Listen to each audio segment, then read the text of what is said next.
Happy Hump Day. Welcome to Cooped Up Live, should I say. Just my daily-ish, actually not lately daily, it's more like once a week lately, broadcast where I just talk about whatever the hell I want to talk about, give updates on my life, perspective on things I'm seeing in the news, all that stuff. While we are waiting on folks to join, reminding you that coopedup.com is my website. You can check that out at any time. I'm Cooped Up is my handle in all the social places. Would love a follow, particularly on Instagrams. And click on the bell or the subscribe button or wherever you watch or listen to this. It is on Facebook Live, YouTube Live, as well as rebroadcast in audio format on all the major podcasting platforms. So with that, let's get rolling. Hey, Mama, how you doing? Hope everything's well in your world.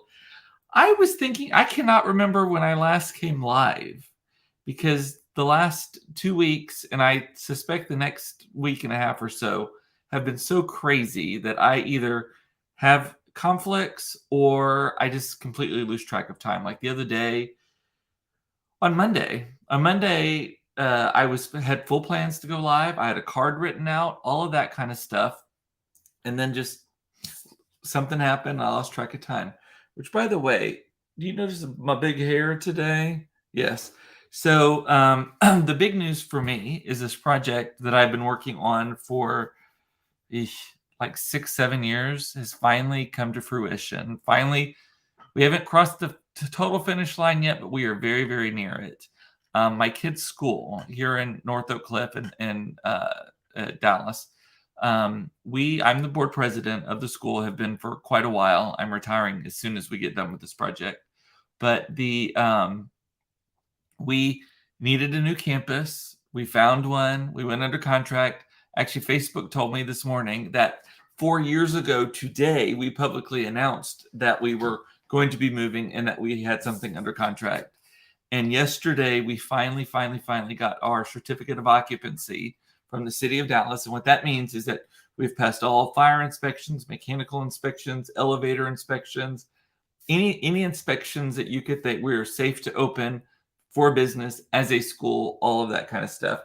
And so move-in started today because get this, school starts next week. We delayed school a couple of days. So we were going to start on Monday. And in order to give everyone time to get things set up and all of that, we delayed the start of school till Thursday.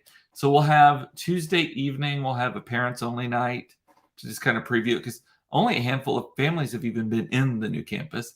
And then on Wednesday, we will have an open house for families to bring the kids so the students can see the new space, all that. And then Thursday, it is rocking and rolling.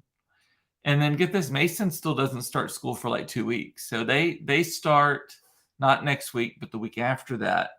They have an orientation for 3 hours on Monday, half a day, basically. On Tuesday, they go to school for like half a day just to kind of get their bearings for the high school. And then Thursday or Wednesday. Yeah, Wednesday. Yes, that's correct. They finally have their first full day of school. So yeah, just lots going on. And, yesterday when we got that certificate of occupancy, it's so hard. I was there in person when the inspector came by and they're just looking at everything and you never know like what's going to trigger them, what they're going to see. Maybe they didn't see in all the inspections that you've had, maybe they didn't see something the first time that they see this time that throws it off the rails. But when they hand you that green ticket, oh, it felt so good. It honestly, I had to pretend to be doing something else. I was pretending to put blue tape on things that need to be fixed, still a punch list, because I was so like, if I thought too much about it, I was just going to bust out in front of everybody. And I'm not afraid to bust out in front of everybody. I think I've proven that the case many times. I just didn't want to do it yesterday when there was so much going on. So, and this is probably going to be a short episode because I did not have a lot of preparation today. I don't even know what's really happening in the news. I think the last time I was here, I talked about Lizzo and all of that. But there was one thing that I like to rag on millennials and Gen Zers as older people do to younger generations, but I have got to give it to them on a totally different subject. So there is this thing, like the was it Jason Aldean that Try That in a Small Town, all that kind of stuff, song laced with subcontext. Um, the millennials and the Gen Zers are just not having it, and they know how to use social media and to mobilize and to make things happen. So one of the things that they are doing, millennials and Gen Zers, they are using the social rhythm algorithms because like the top charts and stuff, they actually take into account how many plays a song gets on TikTok, how many plays a song gets on YouTube, on all of these different things. It's not just radio airplay anymore. Streaming, like all of these, there's so many more funnels that they use to measure how a song gets to the top of the charts, right? That's why you see some of these social media songs popping up and you're like, I never heard that on the radio, because who listens to the fucking radio anymore? But the millennials are not having, and the Gen Zers, and I think it's actually more the Gen Zers because that's the younger group. They are just not having it, and so they are mobilizing and they are getting together and they are pushing forward these super gay country music songs, because there's like a super niche within a niche within a niche of gay country music stars, and some of them are just singing songs, and it just happens to be about two men or two women, right? There's this one that just came out called Sway, which is wonderful. And it's actually by a guy who lives in my neighborhood. And his name is Cameron Ross, Cameron with the K, Cameron Ross. It was filmed here, it has drag queens in it, all that kind of stuff. It's a really fun video. And the song is great, and his voice is just like melts butter. But there's other songs that border on like rap songs. Like there's one about he blew out my back, which means exactly what you think it means, and that sort of stuff. And these songs are starting to climb in the country music charts because these millennials are just, and Gen Zers are getting together and they're just playing them so much. And they're having their friends play them and they're sharing them and all that, that it's like fucking with the algorithm, and they're starting to put these songs on the charts, which of course is pissing off traditional country music, but there's not enough you can do to right that ship once that thing sort of started. So anyway, I thought that was hilarious. Another thing that they did, it was during the last presidential election. When was that? I feel like we're always in a presidential election, but the last one, 2020, was that when it was? Yeah.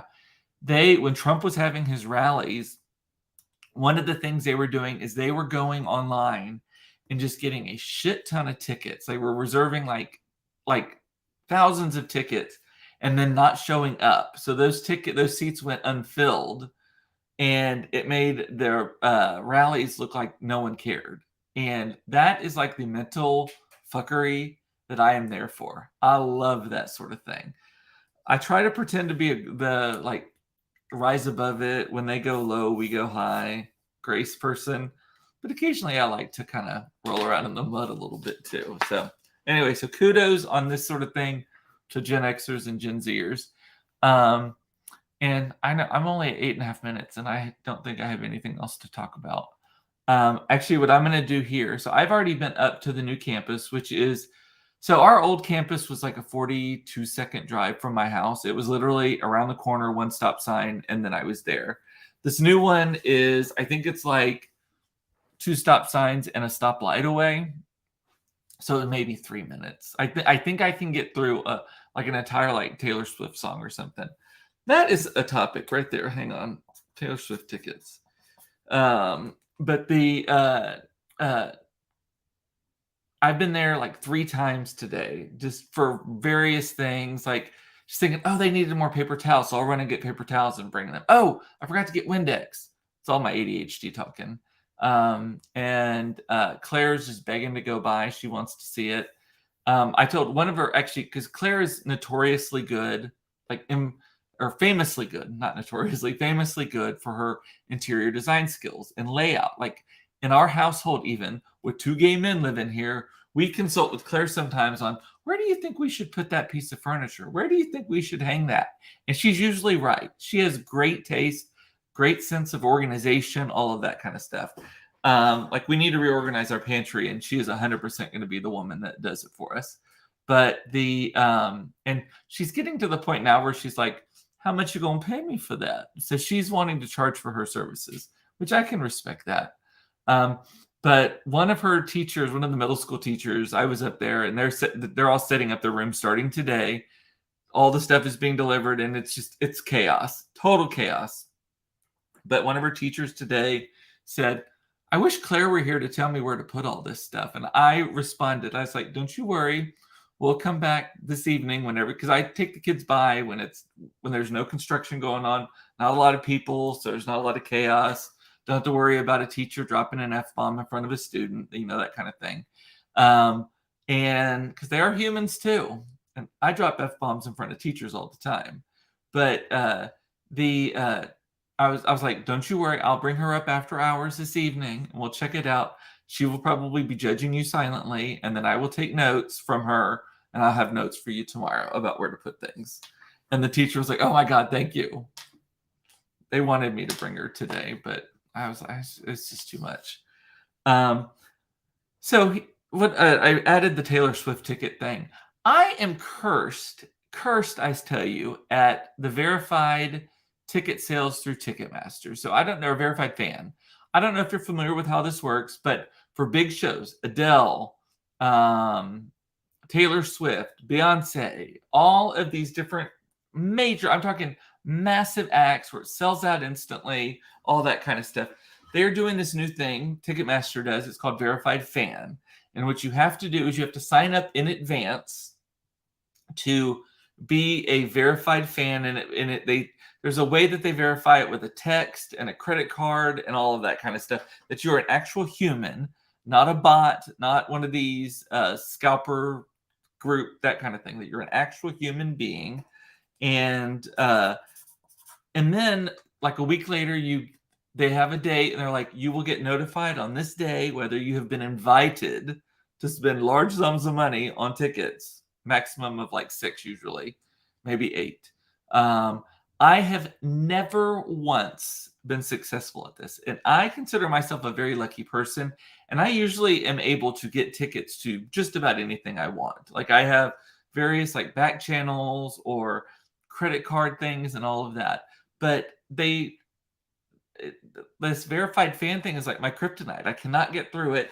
So Taylor Swift, at first I was like, you know what? I'm not a huge Taylor Swift fan, but she's doing this world tour, and she just wrapped up the North American portion of it, or she is wrapping up the North. I think she's at SoFi Stadium in Los Angeles right now, but she's wrapping up the North American portion of it, going on to other parts of the world. But she has announced additional tour dates next year, I believe it is, in New Orleans, Miami, and then some Canadian cities, because she totally skipped Canada on this New Orleans portion of the tour. And so they re-released this verified fan thing. I signed up for it. The reason I signed up for it was I am now wanting to see the show, because I've seen enough of y'all's videos for my friends and other people and just TikTokers who have gone. It looks like a fantastic show. Like it looks like it is a great thing. And I don't want floor seats. I don't like floor seats anyway. But for this show, because the stage is elevated and it actually is all like visual graphics and stuff, really plays into the show. I want to I want to have just like a normal, like one of the riser seats, or it'd be nice to be in a suite. Had I known, I had access to a ticket in a suite. Granted, it was like $1,200. But so Claire the other day goes, so I'm kind of interested in it. And then Claire the other day out of the blue goes, if Taylor Swift ever comes back, I think I might like to go see her. And I'm like, melts my heart. But also I'm like, damn it, I missed the opportunity to do that. They're spoiled, though. My children are very spoiled with concerts, and amongst other things. That list is getting longer. But so I signed up for this verified fan for the New Orleans shows. There's 2 or 3 New Orleans shows. I signed up for those to be considered for it. To the point, by the way, these verified fan thing is you tell them which dates you are interested in rank order, and it invites you, if you get invited, to only buy tickets to one of the ones that you rank ordered. And I didn't get it for Adele. The only reason I got to see Adele in Las Vegas is because my friend Alexander's sister backed out at pretty much the last minute, like a month before, and wasn't able to go. And so he knew I wanted to go super badly, offered me the tickets at face value, which is wonderful. And it was my literal all-time favorite concert of all time. So this Taylor Swift thing. So yesterday was the day, and I thought, I was having a fucking good day yesterday. I was like, and by the way, I've since learned that August the 8th, 8/8 is actually the luckiest day of the year in terms of astrology. It's part of this like Lionsgate window or something. There's like a 2 or 3 week window where like just all kinds of magical thing happens. And I believe it. I mean, I had a great day yesterday. Got the CO for my kids' school. So basically this project I've been working on for 7 years came to a head. All kinds of, it had no traffic whatsoever getting clear to and from her mathnasium tutoring. Todd took Mason to cross country practice in the morning, so I didn't have to do it. Like I'm like check, and check, and no one won the lottery last night, and I consider that lucky because if I can't win it, I don't want somebody else to, and it just makes it bigger, just waiting for me to win it. But so I thought certainly with all of the good luck I was having yesterday that the Taylor Swift tickets would come through, and they did not. So I'll just wait. If it's meant to be, Anyway, and again, no one won the lottery last night. I didn't even see how many people won like the lower levels of ticket, because you can still win millions of dollars in the lottery by only getting like 5 of the numbers. So Eric is saying my cousin's daughter's birthday is 8808. She must be super lucky. God, yes. 8 is also the power number. In numerology, my number is an 8 as well. 26 is my favorite number. If you add my birth month, and my birth date, it adds up to 26 also. Did not even realize that when I thought 26 was becoming my lucky number. So 12 and 14 equals 26. And in numerology, what you do is you add the digits until they become a single digit. So I'm an 8. 8 is the power number. It's the luck number, the money number, all of that. So check, and check. Anyway, so I'll see. So by the way, if you live in a state where you can buy them online, there's some apps. There's an Lotto app. If you actually go to my personal Facebook page, feed, whatever you call it, I posted a link where you can sign up to be able to buy them in the states where they are legal. Texas is one of those. And I think you get a free ticket out of it too. So Eric is also saying I should hire Claire tomorrow to help me put up bulletin boards in my classroom. It's my least favorite part of getting ready for the school year. Yeah, she'd probably do it. When do y'all go back on Monday? I am shocked at how many people's kids here in Dallas went back to school today, like in the suburbs, but they went back to school today because usually it's like later in August. My friends in like Decatur, Georgia, like Chattanooga, Tennessee, all of that stuff, I saw their kids already were going back to school last week. But yeah, and my clients in Connecticut, I have a Monday morning call with them. On Monday, I was telling them that I wasn't going to be able to be here next week. That date has since changed, but because of Claire's start of school, and they're like, "Oh my God, y'all already starting school!" So, and Mason's full on in cross country, doing really well at it. So, the kiddos return to Dallas ISD on Monday. Okay, well, good luck with that. Alrighty, well, that's all I've got for the day. Like I said, short episode. Didn't have a lot to talk. Didn't have a lot of time to prepare. So, thank you for all the well wishes about the new campus. I'm very excited to be able to show it off once we get everything settled. And with that, I'm going to say bye. I love y'all. It's important to know you were loved. I love that you watched this. Thank you so much. I miss you when I am away. And until next time, don't should yourself to death. No good comes from should. And I'll see you next time. Probably Friday at 4:30. I know I can't do it tomorrow. Probably Friday at 4:30 for another episode of Cooped Up Live. Should I say? Talk to you later. Bye. Love y'all. Bye.